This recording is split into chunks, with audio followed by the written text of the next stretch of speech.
আসসালামু আলাইকুম এভরিওয়ান, ভাই বোনরা। এই যে এখানে ইলিশ মাছ দেখা যাচ্ছে। আজকে আমি ইলিশ মাছ নিয়েছি। তো এই ইলিশ মাছ আমি খুব ভালো করে একদম পরিষ্কার ক্লিন করে এই যে প্লেটে উঠিয়ে নিয়েছি। তারপর একটা প্যান পরিষ্কার করে নিয়েছি। ওর মধ্যে আমি পেঁয়াজ কুচি কিছুটা নিয়েছি, কাঁচামরিচের ফালি কিছুটা নিয়েছি।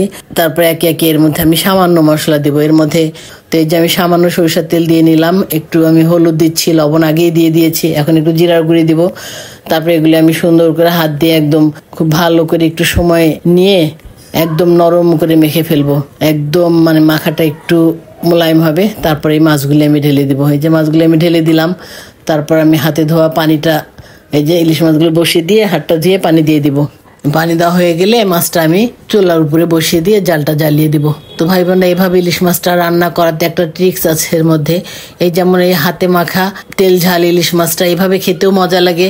আবার যদি মনে হয় যে এই মাছটা তো আমার খাওয়া হয়ে গেছে, এভাবে রান্না করা কিছু মাছ রয়ে গেছে, তাহলে পরের দিন আমি হয়তো সামান্য পেঁয়াজ তেলের মধ্যে ব্রাউন করে ওর মধ্যে সামান্য আদা রসুনের পেস্ট, লাল মরিচের গুঁড়ি, ধনিয়া জিরার গুঁড়ি দিয়ে সুন্দর মতো মশলা কষিয়ে নিয়ে যে কোনো সবজি, সেটা আলু হোক, বেগুন হোক, কাঁচা কলা হোক, যে কোনো সবজি দিয়ে কষিয়ে নিয়ে তারপর ঝোলের পানি দিয়ে ওটা আধা সিদ্ধ হয়ে গেলে তারপরে বাকি মাছটুকু ঢেলে দিয়ে আবার রান্না করে নিলে ওইটা একটা আরেকটা টেস্ট পাওয়া যাবে ভাই বোনরা। ওইটাও খেতে আলাদা মজা।